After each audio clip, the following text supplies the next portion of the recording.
আসসালামু আলাইকুম। শিরোনামে আমন্ত্রণ জানাচ্ছি আমি শেখ মহিউদ্দিন। নারায়ণগঞ্জ সিটি কর্পোরেশন নির্বাচন কাল সব প্রস্তুতি সম্পন্ন করেছে নির্বাচন কমিশন। মধ্যরাতে শেষ হয়েছে প্রার্থীদের প্রচারণা। নির্বাচনে মেয়র পদে ডাক্তার সেলিনা হায়াত আইবি আওয়ামী লীগের এবং স্বতন্ত্র অ্যাডভোকেট তৈমুর আলম খন্দকার ছাড়াও আরও 5 জন প্রার্থী প্রতিদ্বন্দ্বিতা করছেন। আর 27টি ওয়ার্ডে 148 জন সাধারণ কাউন্সিলর এবং 34 জন সংরক্ষিত কাউন্সিলর প্রতিদ্বন্দ্বিতা করছেন। সব কেন্দ্রেই ইলেকট্রনিক ভোটিং মেশিন ইভিএমে ভোট হবে। আজ কেন্দ্রে কেন্দ্রে নির্বাচনের সামগ্রী পাঠানো হবে। আইন শৃঙ্খলা পরিস্থিতি নিয়ন্ত্রণে পুলিশের 64টি মোবাইল টিম, 14 প্লাটুন বিজিবির পাশাপাশি আনসার ও র্যাব সদস্যরা দায়িত্ব পালন করবেন।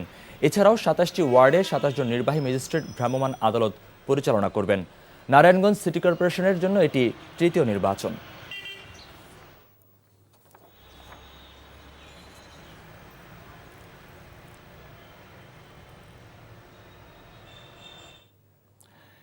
দেশে প্রতিদিনই বাড়ছে কোভিড আক্রান্ত মানুষের সংখ্যা। এ অবস্থায় সংক্রমণের হ্রাস টেনে ধরতে সরকার ফের বিধিনিষেধ আরোপ করেছে। স্বাস্থ্যবিধি কতটা মানছেন রাজধানীর মানুষ তা দেখতে কমলাপুর রেল স্টেশনে আছেন আমাদের সহকর্মী এস.এম. আতিক। সরাসরি যোগ দিচ্ছেন তিনি। আতিক, মানুষ কি স্বাস্থ্যবিধি মানছেন?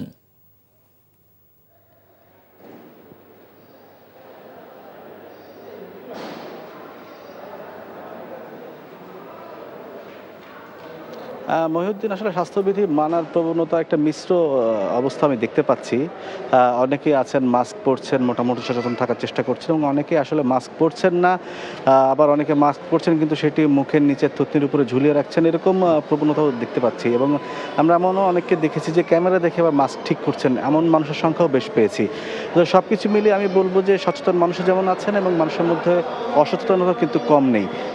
তারা অনেকেই আসলে ভিড় করছেন, এবং সামাজিক দূরত্ব বজায় রাখার বিষয়টি আসলে খুব কঠিন বাংলাদেশের মতো একটা জনবহুল দেশে। তাই কিন্তু মাস্ক পরার প্রতি সরকার বেশি জোর দিয়েছে। সেই জোর দেওয়ার জন্য যে সরকারের যে কার্যকর পদক্ষেপ, তার পাশাপাশি কিন্তু ব্যক্তিগত জনসচেতনতা থাকতে হবে। আপনাকে জানিয়ে রাখি যে এই যে নির্দেশনা জারি করা হয়েছিল স্বাস্থ্য অধিদপ্তরের পক্ষ থেকে, সেই হিসাবে কিন্তু আজকে থেকে ট্রেনগুলোতে অর্ধেক আসনে যাত্রী নিয়ে ট্রেনগুলো চলাচল করছে, এবং সকাল থেকেই যেসব ট্রেন ছেড়ে গেছে এবং যেসব ট্রেন এখন প্ল্যাটফর্মে দাঁড়িয়ে আছে সেখানে অর্ধেক আসন বিক্রি করা হয়েছে।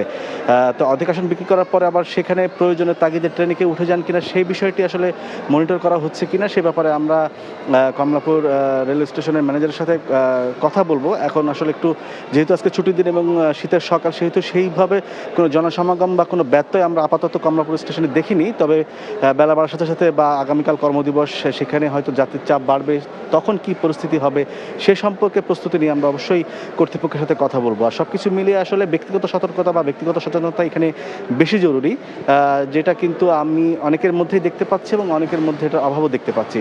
তো সব কিছু মিলিয়ে আসলে ছুটির দিনে যেহেতু ভিড়টা তেমন নেই, সুতরাং আসলে এখানে বলা যাবে না যে ব্যত্যয় হচ্ছে কিনা বা মানুষ মানছে কিনা। তবে যেটা আপনাকে আগেও বলেছি, এখনও সেটাই বলতে চাই যে দুই ধরনের প্রবণতা কিন্তু দেখতে পাচ্ছি। মহিউদ্দিন। কমলাপুর থেকে জানছিলাম করোনায় স্বাস্থ্যবিধি মানা নিয়ে সার্বিক পরিস্থিতির খবর। আন্তর্জাতিক খবর। করোনা ভাইরাসের সংক্রমণ রোধে বাংলাদেশ সহ 153টি দেশ ও অঞ্চলের যাত্রীদের জন্য ট্রানজিট সুবিধা বাতিল করেছে হংকং। শুক্রবার এই ঘোষণা দেওয়া হয় বলে জানায় বার্তা সংস্থা এএফপি। গত বছরের শেষ থেকে এখন পর্যন্ত দ্রুত সংক্রমণশীল ওমিক্রন ভ্যারিয়েন্টে 50 জন আক্রান্তের পরে সিদ্ধান্তের কথা জানালো হংকং। এক বিবৃতিতে বলা হয়েছে, তালিকায় থাকা 153টি দেশের ট্রানজিট ফ্লাইট হংকংয়ে অবতরণ করতে পারবে না। এই তালিকায় বাংলাদেশের পাশাপাশি ভারত, পাকিস্তান, শ্রীলঙ্কা ও মালদ্বীপের মতো দক্ষিণ এশিয়ান দেশগুলো আছে। দক্ষিণ পূর্ব এশিয়ার এই দেশ ইতোমধ্যে Australia, Canada, France, Bharat, Pakistan, Philippines, যুক্তরাজ্য এবং মার্কিন যুক্তরাষ্ট্রের সাথে ফ্লাইট স্থগিত করেছে। ইউক্রেনের সামরিক অভিযানের অজুহাত খুঁজছে রাশিয়া। ইউক্রেনকে বেকায়দায় ফেলতে সাজানো হামলার চালানোর পরিকল্পনা করছে তারা। স্থানীয় সময় শুক্রবার এমন তথ্য সামনে এনেছেন মার্কিন কর্মকর্তারা। পশ্চিমা দেশগুলোর সামরিক জোট নেটোর সদস্য হতে মরিয়া ইউক্রেন, তবে এতে নারাজ রাশিয়া। গত বছর শেষের দিক থেকেই ইউক্রেন সীমান্তে লাখো সেনার সমাবেশ ঘটিয়েছে মস্কো। তাদের দাবি, ইউক্রেনকে নেটোভুক্ত করা যাবে না, ইউরোপের পূর্ব দিক দিয়ে আর বিস্তার ঘটানো যাবে না নেটোর। তবে রাশিয়া বলছে ইউক্রেনে হামলার পরিকল্পনা নেই তাদের। এরপরও এই ইস্যুতে উত্তপ্ত আন্তর্জাতিক অঙ্গন। খেলার খবর ফুটবল। ইংলিশ প্রিমিয়ার লিগে টেবিলের শীর্ষে দুই দল ম্যানচেস্টার সিটি ও চেলসির বড় লড়াই আজ। ইতিহাদ স্টেডিয়ামে ম্যাচটি শুরু হবে সন্ধ্যা 6:30টায়। গত বছরের 30 অক্টোবর ক্রিস্টাল প্যালেসের কাছে হারের পর ইংলিশ লিগে টানা 11 ম্যাচে আর 1 পয়েন্টও নষ্ট করেনি ম্যানচেস্টার সিটি। 21 রাউন্ডে 53 পয়েন্ট নিয়ে পেপ গার্দিওলার দল সবার উপরে রয়েছে। দ্বিতীয়তে থাকা চেলসির সাথে তাদের ব্যবধান 10 পয়েন্টের। দুর্দান্ত ফর্মে থাকা ডিব্রুইনা, স্টার্লিং, ফোডেনরা নিজেদের মাঠে নামবেন 10-এর ব্যবধানকে 13 বানানোর লক্ষ্য নিয়ে।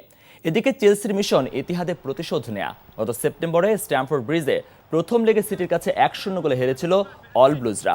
শিরোপা রেসে থাকতে জিততে পারলে ভালো হয় লুকাকু হারভার্টসের জন্য। তাদের পয়েন্ট 43।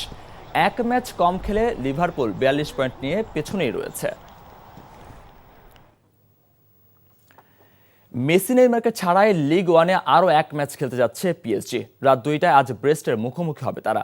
লিগের সবশেষ 5 ম্যাচের মধ্যে 4টিতে ড্র করেছে পিএসজি। নষ্ট হয়েছে তাদের 8 পয়েন্ট। যদিও দ্বিতীয়তে থাকা নিসের চেয়ে বেশ এগিয়েই শীর্ষে রয়েছে প্যারিস সেন্ট জার্মি। 20 ম্যাচে তাদের পয়েন্ট 47। জয়ে ফিরতে মরিয়া পিএসজি, কিন্তু ঘরের মাঠে ব্রেস্টের বিপক্ষেও কোচ মারিও পোচেত্তিনোকে মেসি, নেইমার, ডিমারিয়ার মতো তারকাদের ছাড়াই একাদশ বানাতে হচ্ছে। হাঁটুর ইনজুরির কারণে সব ধরনের প্রতিযোগিতা মিলে গত 8 ম্যাচে নেইমারকে পায়নি দল। করোনা থেকে সেরে উঠলেও মেসিকে পাওয়া যায়নি নতুন বছরের খেলা 2 ম্যাচে। কোচ জানিয়েছেন নেইমারের ফিরতে সময় লাগলেও দ্রুত মাঠে ফিরবেন মেসি।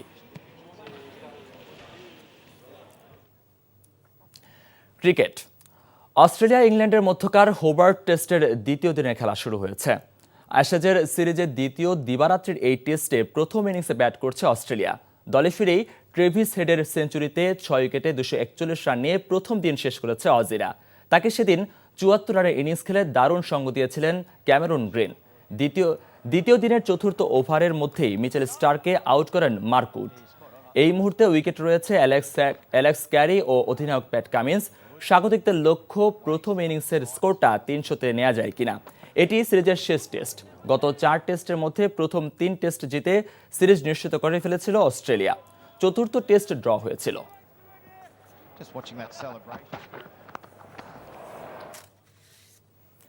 শিরোনাম এটুকুই। এই খবরের ভিডিও সহ আপডেট জানতে ভিজিট করুন এনটিভি অনলাইন www.ntvbd.com। এছাড়াও এনটিভির জনপ্রিয় সব অনুষ্ঠান ও খবরের আপডেট জানতে ভিজিট করুন আমাদের ইউটিউব ও ভেরিফাইড ফেসবুক পেজ। 12টায় মধ্যাহ্নের খবর দেখার আমন্ত্রণ রইল। ধন্যবাদ সবাইকে।